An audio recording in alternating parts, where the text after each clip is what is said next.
कुन club? Foreign night. Beautiful ma'am with sweet smile. के सम्बन्धी बिजनेस हो हजुरहरुको? Steels, cement.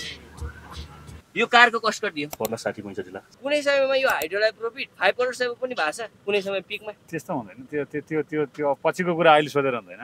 त्यो गर्दै जाने हो। इयरली 2 करोड हुन्छ। वेलकम टु जामकास्ट। नेपालमै बसेर जब अथवा बिजनेस गरेर यसरी लग्जरियस कार्सहरु अफर गर्न सकिन्छ भनेर हैन। त्यसै हजुरको जब छ भने जब, बिजनेस छ भने बिजनेस, त्यो सम्बन्धी थोरै केही भनिदिनुहोस् न भनेर। Family business. हजुर यो हजुर के सम्बन्धी बिजनेस छ हजुरहरुको? Manufacturing. यो गर्नुभएको हजुरले कति इयर्स भयो? फ्यामिलीले कति पुस्ता हो कि? About 50 years. 50 years है?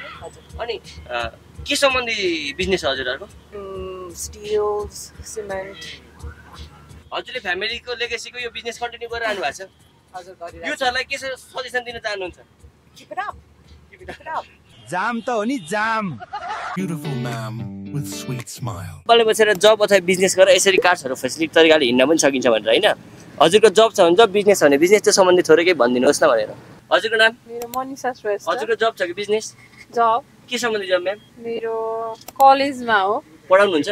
होइन, अनि म अकाउन्ट्स डिपार्टमेन्टमा छु। अनि युथहरुलाई के सजेसन दिनुहुन्छ जो अहिले एकदम नेपालमा केही फ्युचर छैन भनेर विदेश गइरहनु भएको छ नि उहाँहरुलाई? उहाँहरूलाई के सजेसन दिनु?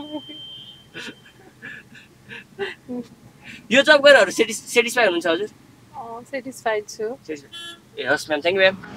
यो कारको कस्ट कति हो? 60-65 लाख। 60-65 लाख। कुनै समय peak annual income 1 crore save भएको छ? छैन, त्यत्रो धेरै त छैन। 50? त्यतिसम्म चाहिँ। हजुरको नाम? मेरो रमेश श्रेष्ठ। सर हजुरको अहिले जब छ कि बिजनेस? मेरो बिजनेस हो। सर के सम्बन्धी बिजनेस? मेरो रेस्टुरेन्ट हो। रेस्टुरेन्ट। यो गर्नुभएको हजुरले कति इयर्स भयो? मैले भयो 10 वर्षभन्दा माथि भयो। लाइफको फर्स्ट जब के थियो? मेरो रेस्टुरेन्ट थियो। मैले बार पनि चलाएँ। अहिले क्लब पनि चलाउँदै छु। कुन क्लब? फरेन नाइटमा टिम बनेर हामीले क्लब पनि चलाइरहेको छौँ। यो गर्नको लागि हजुरलाई कसरी, यस्तो मोटिभ कसरी आयो? म बच्चैदेखिको यो लाइनमा छिरेको। माओवादी द्वन्द्वकालमा 14 वर्षको उमेरदेखिको काठमाडौँमा छिरियो। त्यो टाइमदेखिको म बार लाइन, रेस्टुरेन्ट लाइनमा छिरेर अहिले सक्सेस भएर गएको। युथहरुलाई के सजेसन दिन चाहनुहुन्छ? नेपाल बसौँ भन्नुहुन्छ। नेपालमा बसेर केही गरौँ भन्नुहुन्छ। जस्तै अब हरेक बिजनेस हुन्छ, जब हुन्छ, हरेक कुराहरू हुन्छ। छ नि, धेरै छ नि बिजनेस। ए हस् sir, thank you sir for time. कुनै समयमा यो हाइड्रोलाई प्रॉफिट 5% सेभ पनि भएको छ कुनै समय पिकमा। त्यस्तो हुँदैन। त्यो पछिको कुरा अहिले सोधेर हुँदैन। त्यो गर्दै जाने हो। हैन, बिजनेस हो मेरो। के सम्बन्धी बिजनेस छ? हामी हाइड्रो सम्बन्धी हो। हाइड्रो। यो गर्नुभएको हजुरले कति इयर्स भयो? 4-5 वर्ष। लाइफको हजुरको फर्स्ट जब के थियो? हाइड्रो सेक्टर नै हो।